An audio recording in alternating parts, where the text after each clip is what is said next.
Welcome to Peninsula Backstage, the show that looks inside local live theater and talks about upcoming productions that you can go see. This year marks the 100th anniversary of the birth of one of America's best-known playwrights, Tennessee Williams. His works include The Glass Menagerie, Cat on a Hot Tin Roof, and A Streetcar Named Desire. The Dragon Theater in Palo Alto is performing A Streetcar Named Desire from July 29th through August 21st. And today on Peninsula Backstage, we have with us Jeannie Smith, the director of the show, and Meredith Hagedorn, who is playing Blanche Dubois. Jeannie has been a director and dramaturg for more than 20 years in professional and community theater, and she also serves as the associate artistic director at the Pear Avenue Theater, which was featured on Peninsula Backstage in April. And she writes theater reviews for the Palo Alto Weekly. Meredith is an equity actor with more than 20 years of experience in the Bay Area, Los Angeles, and beyond.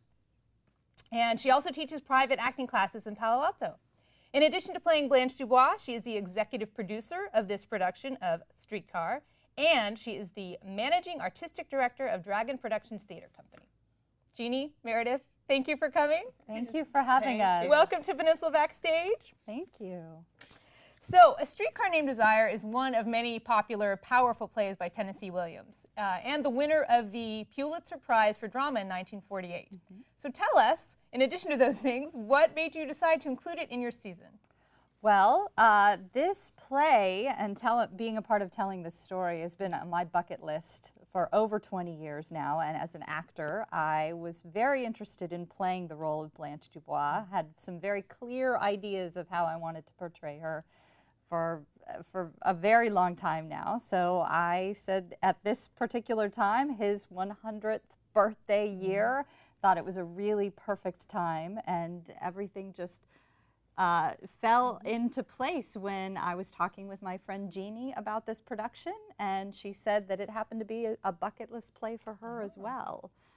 And I said, let's do it. I could totally see Meredith as Blanche. I've worked with Meredith before.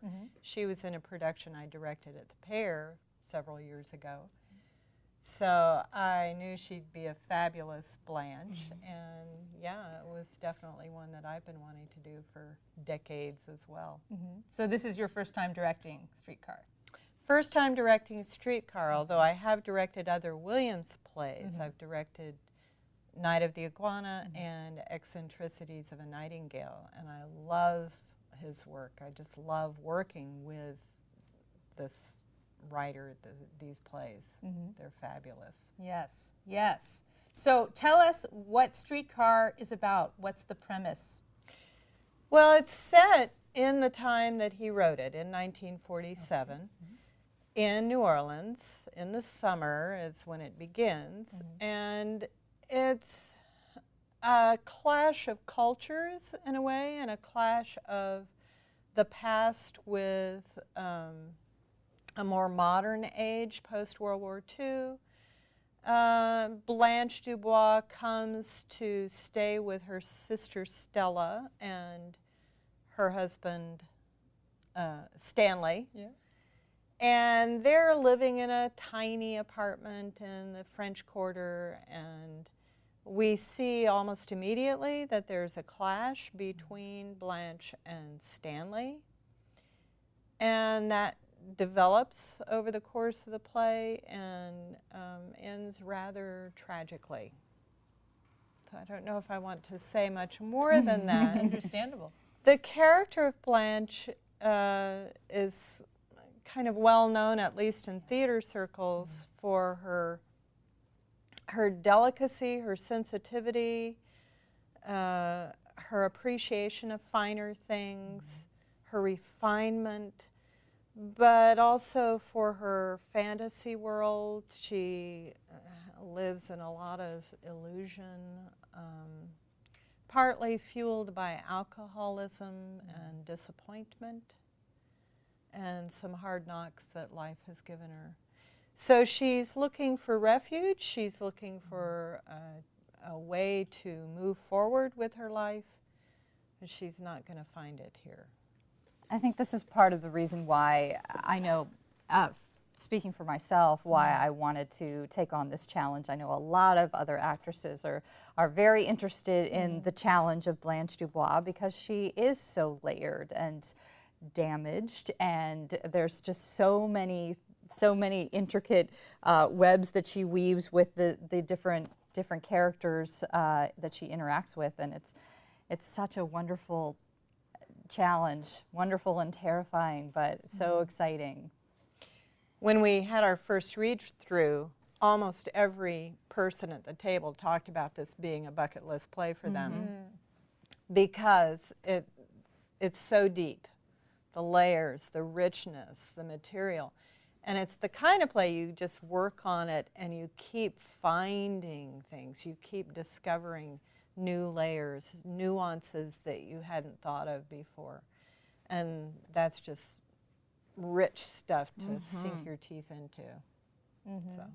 Now, do you think that's part of what makes this play a classic? I mean, you mentioned that it takes place, you know, when he wrote it in 1948, yet it's continually filmed and staged, so, Yeah. you know. It's pretty timeless in terms of what Blanche goes through, her emotional arc, the kind of problems that she encounters, and her failure to deal with them sufficiently, shall we say. In 1947, when it premiered, the audience applauded for half an hour at Curtin. I mean, it was instantly recognized for the richness of the material. And I think that's what makes people keep coming back to it. It's not gonna go away. It's something that lives as kind of an American icon in a way. I think obviously too, we talked about the movie, and I think that the play is haunted a bit by the film and the really strong images of Marlon Brando and Vivian Leigh, and so I think that that's another challenge that I was interested in taking on, is trying to step out of that shadow a little bit, try to tell our own story, which is one of the challenges we were talking about before, is that the Dragon Theater is very small, a very intimate space, and a lot of people said, how can you do this play in the Dragon Theater? You don't have 2 stories for the spiral staircase, and you know, how can you do that? And this was another reason why I thought that Jeannie was a perfect partner to embark on this journey with, because she said, I have a clear vision of how we can step away from that and tell our own story and have a more minimal setting, basically, for us to just really shine with the actors and telling the story. Right. So let's talk about this performance space at the Dragon. Tell us what it looks like, and then how you use that to influence the set design. Yeah, it's a really intimate space, 25 feet by 25 feet. So we're talking small. Yeah. And the height of the ceiling, it's 13 feet. So we can't have 2 stories. So we have to get creative, and that's what Jeannie is doing. I had a vision from the start of really streamlining the production as much as possible. And I initially pictured it on just a series of platforms and really wanting to focus on Blanche, the character of Blanche, and what she goes through and her particular journey. The film and a lot of stage productions, I think, tend to lean heavily on the character of Stanley. And it's much more about him. But Blanche's story is the one that I think drives the play. And so I really wanted to focus on that. And for that, you don't need a lot of scenery or a lot of set. And just wanting to really strip away some of the dressing and detail that might distract. From telling Blanche's story. Yes. Excellent. So the other characters, in addition to Blanche, we have Stanley, who we've mentioned, and Stella, her sister. So tell us a little bit about them. What are they like, and what motivates them, and what do they want? Well, this was going to be a really important aspect of this whole production for me, is just to putting everything together so that we all can continue to enjoy ourselves and enjoy the experience. And I think Jeannie found an amazing cast. Stella Dubois, my sister, is played by Katie Anderson, whom I've worked with before. I've directed her. I know how wonderful she is to work with. And Andrew Harkins is our Stanley, and I also worked with in the play that Jeannie directed back in 2007, Three Sisters, at the Pear Avenue Theater. So she's worked with him before. Yeah, so it was really fun pulling together these actors that I knew would be great for these characters, and now getting to work with them, it's just a dream. It's wonderful. They're all so good and so responsive. Stanley, what does Stanley want? Stanley wants his life to continue the way it has been. He rules the roost. He's very dominant. He's very rough-hewn character. Macho, perhaps, would be the word now. Very much the boss of his world and his wife. Ah, and what about her? And when Blanche comes in, she disrupts that. She upsets the balance and challenges his domination and challenges his hold over Stella. Ah, so Stella's caught in the middle. Stella's caught in the middle, and she, of course, has chosen her life with Stanley and is quite happy with it. And then Blanche comes along and kind of reminds her of how she grew up, the refined circumstances of her youth, maybe gives her a little bit of doubt about her relationship with Stanley and where that's headed. So there's some push-pull around Stella that really has to do with these two worlds coming into conflict. And I'm sorry. I didn't want to be remiss and not mention my Mitch, who is Mitch. Troy Johnson, and he is a director and actor that I've seen at the Pear quite frequently, actually, and love him to death. Yes, we're having so much fun falling in love.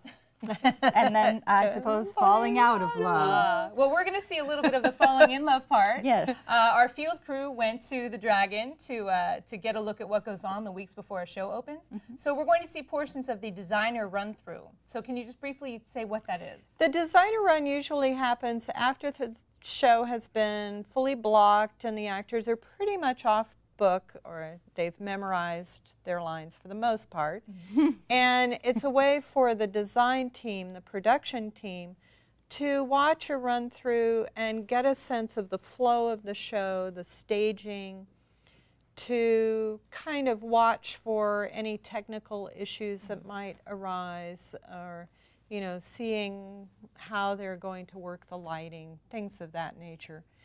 So it's not really about the acting at that point so much as seeing the way the show is staged. However, for the actors, it's the first time they really have an audience. So for them, it's a little bit of stepping up into a performance mode. Right. So we'll see a little bit of that. All right. And I think you'll see from the clip, some people are a little more memorized than others. But 3 weeks, 3 weeks before opening, I think we're... It was in good shape. All right. So no costumes yet, and the set and props aren't costumes. finalized, but we're going to see what we're going to see. Okay. All right, let's watch. Hey, Stella! Hey, there's Stella, baby! Don't holler at me like that. Catch! What? Meat! Where you going? Bowling! Can I come watch? Come on! I'll be there in a minute. Oh.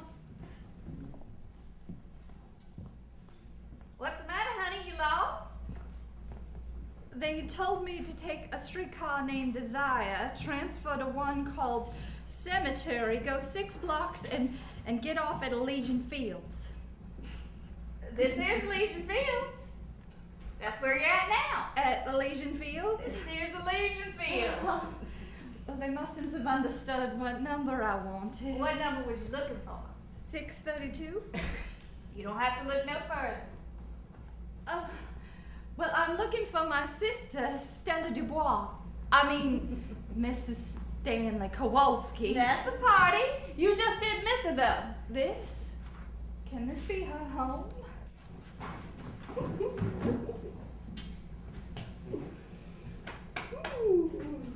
What's all this monkey doing? Oh, Stan. I'm taking Blanche to Galatoire's for supper tonight, 'cause it's your poker night. Well, how about my supper, huh? I'm not going to no Galatoire's I for supper. put you a cold plate on ice. Well, I'm gonna try to keep her out till the party wraps up, 'cause I don't know how she would take it. isn't that just dandy? And we'll probably go to a little place in the quarter afterwards. I better give me some money. Where is she?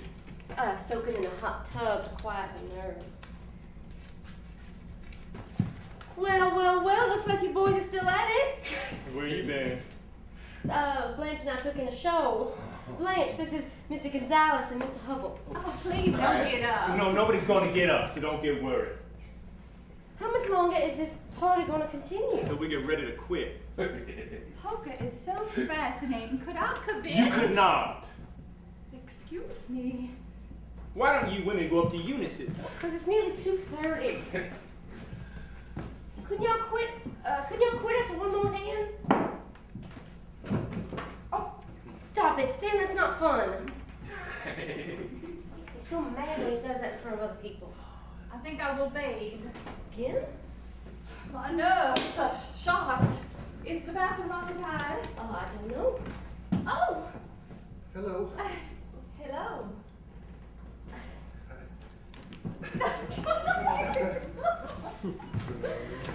Mr. Harold Mitchell, this is my sister, Blanche Dubois. How do you do? How do you do, Miss Dubois? Oh, how's your mother, Mitch? Pretty much the same. Thanks. She appreciated y'all sending over that custard. Excuse me. I wasn't listening. You playing? What were you doing there? He was looking through them drapes. Oh. Now deal the hand over again and let's play cards or quit. All right, Some all people get angst when they win. Sit down. Yeah, sure he's got Fill me ants out. in his I'm pants. going to the head. Well, sure he's got ants in his pants. 7 $5 bills in his pocket all tied up like spit wads. Tomorrow you'll see him down at the cashier's window, change them into quarters. And when he goes home, he'll deposit them one by one in a piggy bank. All right, boys. This game is spit in the ocean. Yes. Come in. Oh, hello. Hello. Excuse me. Oh, the little boy's room is occupied. Oh, do you have a cig? Sure. Oh, such a pretty case, Silver. Yes. Yes, read the inscription. Oh, is there an inscription? Can't make it out. Oh. And if God choose, I shall but love thee better after death. Oh. That is my favorite, one of my favorite sonnets from Mrs. Browning.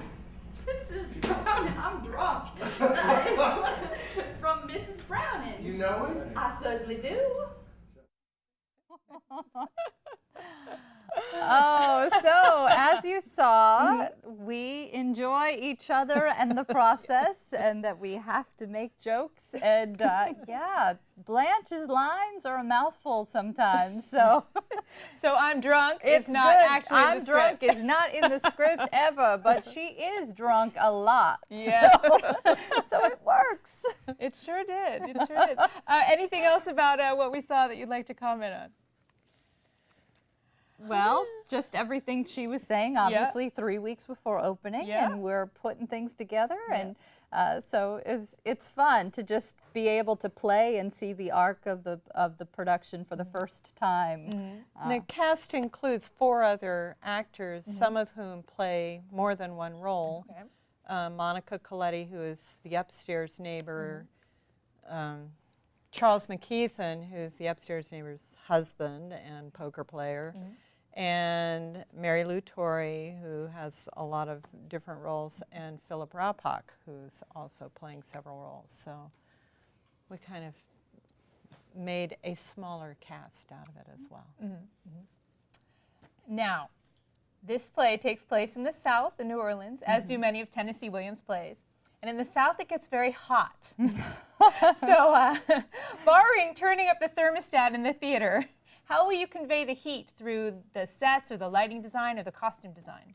Well, a little bit of not something that's within our control, basically. The building that we are in is a 90-year-old building. There isn't enough insulation in the roof, so when it's hot outside, which it has been and perhaps will be again, it gets a little hot inside too, and the lights are so low down too. The stage lights tend to really heat up the place. So our thermostat's on high, chugging away, trying to get that air blowing as much as possible. But you will certainly see the heat in all of us. So. Yes. And it's partly through costume, and you know, it's a state of mind for the actors. Yes, absolutely. And of course the fans. And there, the lovely you know, there are fans. parts in the play when a thunderstorm passes through, which is very typical for summer in the South, and so it kind of goes through various weather stages. Using the little hanky. Right? Powder. Yes. Bathing a Yes. lot. Yeah. Again. Bathing. Yes.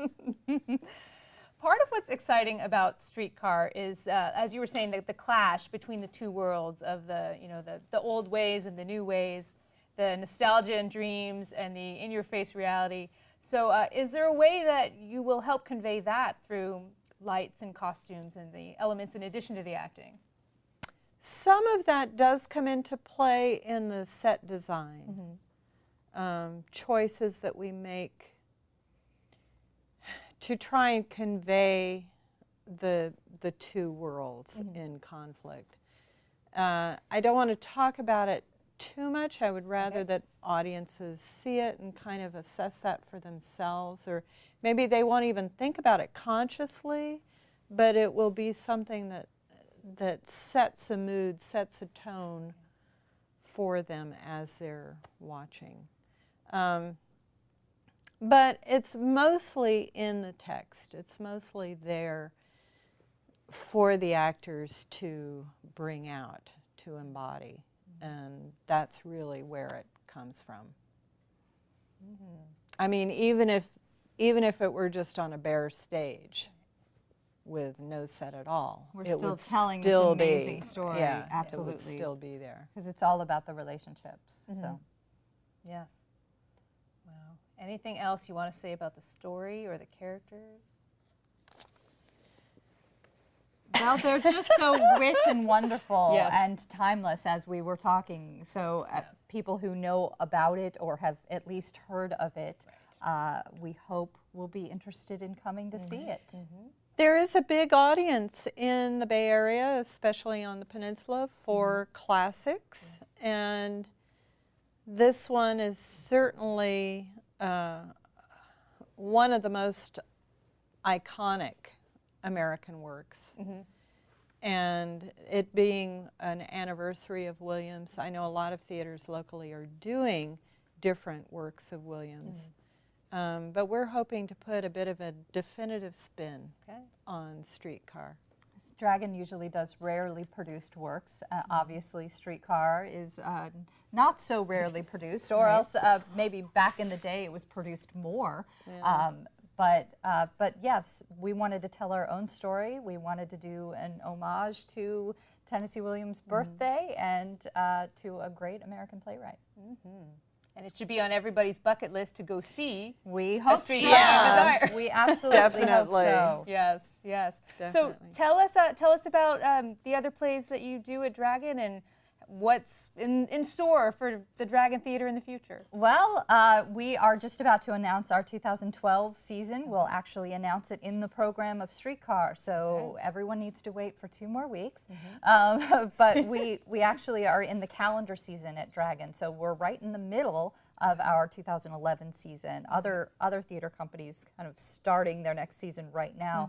But 2012 will be our final season at this facility.